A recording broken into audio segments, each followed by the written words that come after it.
कमली वाले नू विच कुरान मौला दिते हैन अलकाब अजीम सोने। कमली वाले नू विच कुरान मौला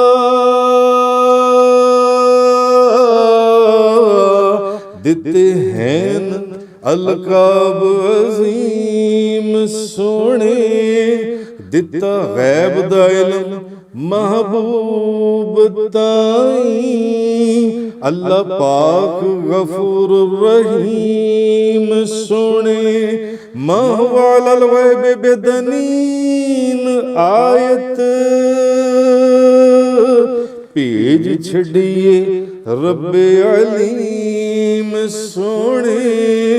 वंडन गैब नगीनिया जग ताई करदे बुखल नहीं नबी करीम सोने।